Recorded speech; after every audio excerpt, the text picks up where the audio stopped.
ഇനി അടുത്തതായിട്ട് വരുന്നതാണ് കെയർ അറ്റ് ബർത്ത്. ബേബീനെ എങ്ങനെയാണ് ബർത്തിൻ്റെ ടൈമിൽ കെയർ ചെയ്യേണ്ടത്. The first is gentle ventilation. So ഇവിടെ നമ്മളുടെ ഇൻഫ്ലേഷൻ പ്രഷർ, അതായത് ടൈഡൽ വോളിയം കൊടുക്കേണ്ടത് വളരെ കുറവാണ്. Because lung injury maximum avoid ചെയ്യാനായിട്ടാണ് ഈ ടൈഡൽ വോളിയം കുറച്ച് കൊടുക്കുന്നത്. ഇന്നലെ നമ്മളിങ്ങനെ ഒരു ടൈപ്പ് ഓഫ് വെന്റിലേഷനെ കുറിച്ച് പഠിച്ചിരുന്നു. ഏത് ടൈപ്പ് ഓഫ് വെന്റിലേഷൻ? അത് ഹൈ ഫ്രീക്വൻസി ഓസിലേറ്ററി വെന്റിലേഷൻ. ഇവിടെ ടൈഡൽ വോളിയം ഭയങ്കര കുറവായിരിക്കും, പക്ഷേ നമ്പർ ഓഫ് ബ്രെത്ത്സ് ഭയങ്കര കൂടുതലായിരിക്കും.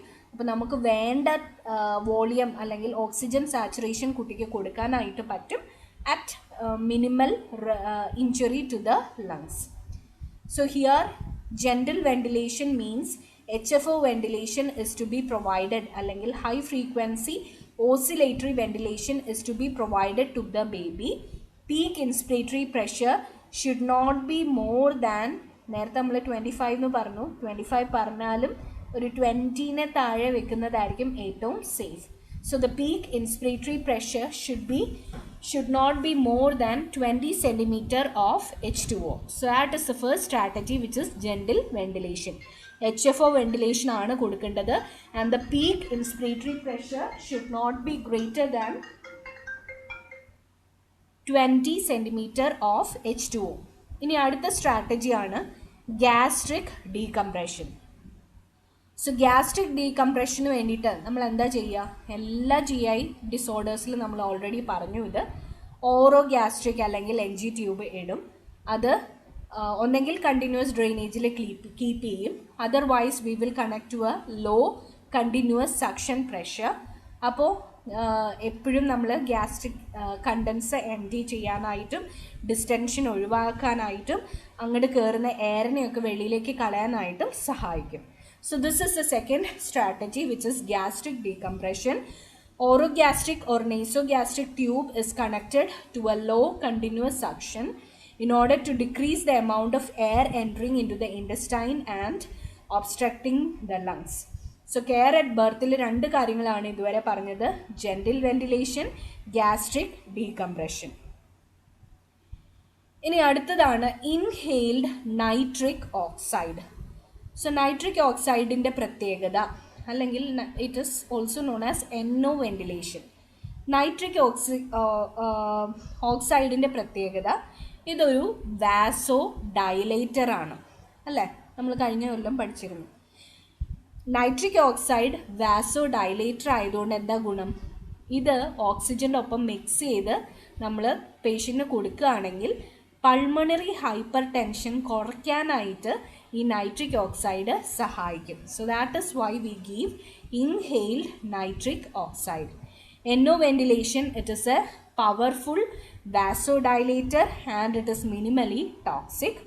Low doses of nitric oxide is blended with oxygen in the inspiratory limb of the mechanical ventilator, and this helps in reducing the pulmonary vascular resistance and decreases extrapulmonary right to left shunting at the ductus arteriosus and foramen ovale. It also dilates the pulmonary vascular bed and decrease pulmonary hypertension, thereby improving the oxygenation. ഇത് വീണ്ടും give the reasonൽ ചോദിക്കാം. Why is NO ventilation given in a child with CDH? ഇതൊന്ന് അവിടെ എഴുതിയിടുക. It is very important, അതുകൊണ്ടാണ് വീണ്ടും വീണ്ടും പറയുന്നത്. അപ്പോൾ NO വെന്റിലേഷൻ്റെ ഗുണങ്ങൾ ഇതൊക്കെയാണ്. ഒന്ന്, NO എന്ന് പറയുന്നത് ഒരു വാസോ ഡയലേറ്റർ ആണ്. വാസോ ഡയലേറ്റർ ആയതുകൊണ്ട് ഇത് പൾമണറി വാസ്കുലർ റെസിസ്റ്റൻസ് കുറയ്ക്കും. പൾമണറി വാസ്കുലർ റെസിസ്റ്റൻസ് കുറയ്ക്കുമ്പോൾ it also dilates the pulmonary vasculature. അത് കാരണം പൾമണറി ഹൈപ്പർ ടെൻഷൻ കുറയും. That is the first reason. Second thing is it also reduces the right to left shunt at the ductus arteriosus as well as the foramen ovale. So congenital heart disease ഉള്ള കുട്ടികൾ, അതായത് patent ductus ആർട്ടീരിയോസിസ് അല്ലെങ്കിൽ ഫോറാമൻ ഓവേൽ ഉള്ള കുട്ടികളാണെങ്കിൽ right to left shunt കുറയ്ക്കാനായിട്ട് ഈ nitric oxide സഹായിക്കും. So that is and it improves the oxygenation. ഈ മൂന്ന് കാരണങ്ങൾ കൊണ്ടാണ് NO വെന്റിലേഷൻ കൊടുക്കുന്നത്. ഒന്നുകൂടെ പറയാം. NO എന്ന് പറയുന്നത് ഒരു വാസോ ഡയലേറ്റർ ആണ്. വാസോ ഡയലേറ്റർ ആയതുകൊണ്ട് ഇത് പൾമണറി വാസ്കുലർ റെസിസ്റ്റൻസ് കുറയ്ക്കും, പൾമണറി വാസ്കുലർ ബെഡിനെ ഡയലേറ്റ് ചെയ്യും, അപ്പോൾ പൾമണറി ഹൈപ്പർ ടെൻഷൻ കുറയും. That is the first reason. 2, it reduces the right to left shunt in case of a patent ductus arteriosus as well as foramen ovale.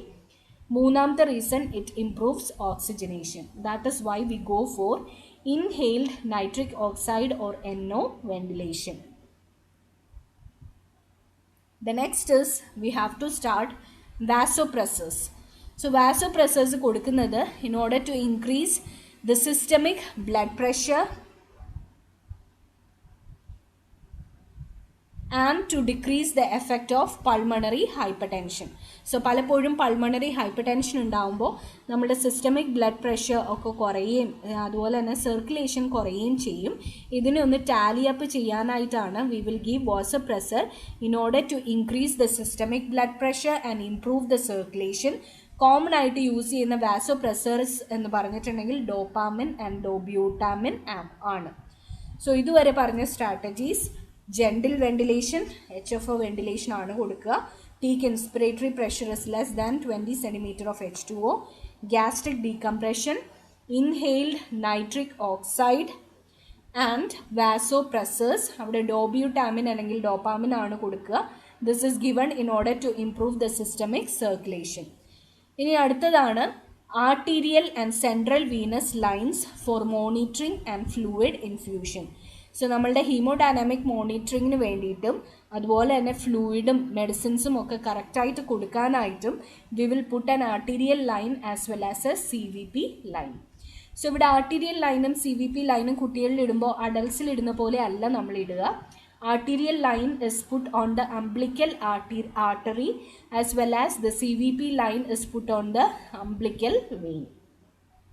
So umbilical arterial line is done in order to have arterial pressure monitoring.